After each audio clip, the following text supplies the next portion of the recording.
I sure do. 22,000 jobs added in the month of August. That was much less than the expectation of 75,000 guys. That 22,000 number, Charles, it's a weaker than expected number, and these revisions are pretty brutal.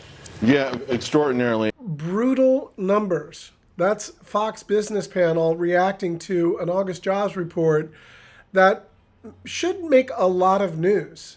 Even Fox Business, Mornings with Maria, who typically tries to paint these sorts of Trump-related economic news in the most rosy way possible, they couldn't spin it. Fox News, on the other hand, did their best to largely ignore it with little exception. I'm Mediaite founding editor Colby Hall, and there's a ton of reasons why these numbers are newsworthy, right? And the way that the media is portraying this and who is watching the media outlets and how they portray it says a lot about where we are politically. First, there's a lot of context of why this report is more newsworthy than others. Namely, the July report that came out in August, they were so bad that Trump was unhappy enough to fire the chief statistician at the Bureau of Labor Statistics, which was, I called it kind of a despotic red flag. If we are going to fire our employees or our government agency leads because we don't like the numbers they're reporting, well, it throws into question all numbers that come forth. So this was the first report that came under a different sort of Trump-hired chief BLS person. And guess what? Really poor. The U.S. economy, the jobs market is starting to stall right now. 22,000 jobs added in the month of August. That is the lowest level that we've seen for a while now, really for many, many months. Not only was the jobs report 22,000 when the expectation was 75,000, but the revisions for June were negative 12%. The other reason why this is big news is that you'll remember April 2nd, Liberation Day, Trump promised a draconian tariff policy that really shook global markets, right? It caused a huge meltdown, so much so that the bond market was so skitterish that he paused it. And he paused it again. And he earned a nickname on Wall Street called Taco. TACO, Trump always chickens out. Trump always chickens out because he never follows through with these draconian tariffs, which are really a consumer tax, right? After months of delays and delays, they finally went into practice in August. And while the concerns of a barren shelves were sort of presented over the media sort of landscape prematurely in May, the real impact of these tariffs, we're finally seeing them. And I think we'll probably see them in much worse draconian ways in October, November. But this jobs report, it's August, but it shows that a lot of companies have hiring freezes because they're very uncertain of the market. But how did Fox News cover this? Well, when the numbers came out, it received this sort of massive report on Fox and Friends. The August jobs report just released. It shows the U.S. added 22,000 jobs last month. That is 53,000 fewer than expected as the labor market continues to cool. And the unemployment rate has ticked up slightly to 4.3%. That's Carly Shipkiss giving basically a 15-second reader on the news and then moving right along. There are exceptions to the rule in terms of Fox News sort of sweeping this bad news under the rug. Bill Hemmer had Kevin Hassett, who's Trump's chief legal advisor, on to ask him about this. And, frankly asked him, what's your hot take? Kevin Hassett's with me now, director of the National Economic Council. Sir, thank you for your time from the North Line. Good morning to you. Let's go ahead and get your hot take. It's not the number you wanted. It was not the number that was expected. How come?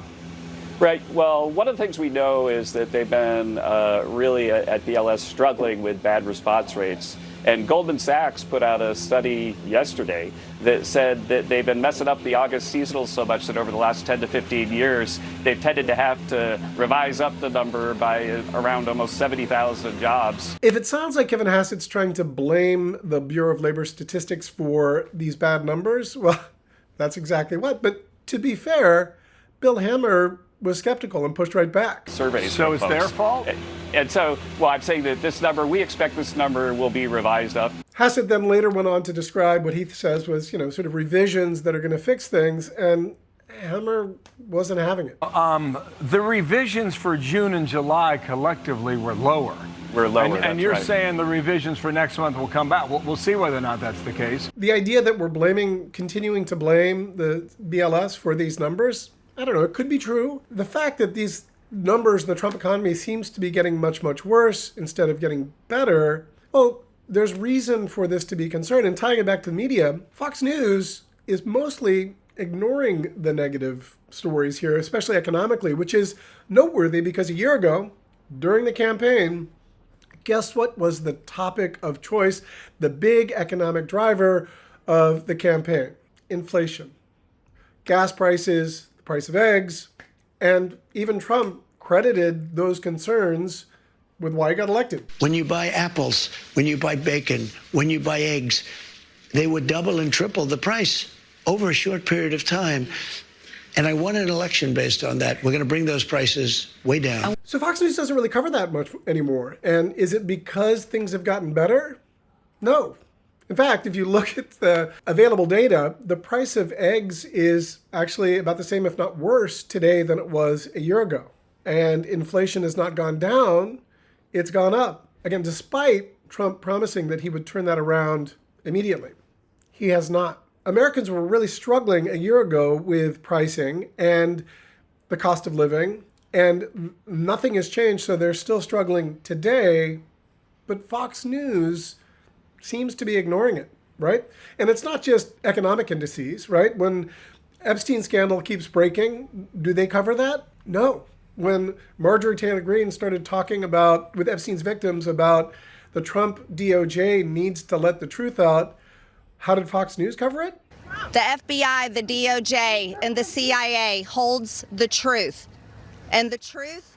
So Marjorie Taylor Greene continues speaking there at this press conference about the Epstein files, the Epstein victims. That's right. They cut away the moment Marjorie Taylor Greene, who's suddenly the truth teller among the MAGA set, when she's talking smack about how the Trump administration is handling the Epstein files, Fox News is cutting away. If you've noticed, about a year ago, Trump was really critical of Fox News. He really sort of used a bully pulpit to make sure that they were being as kind to him during a campaign as possible. After he got elected, guess who he stopped complaining about?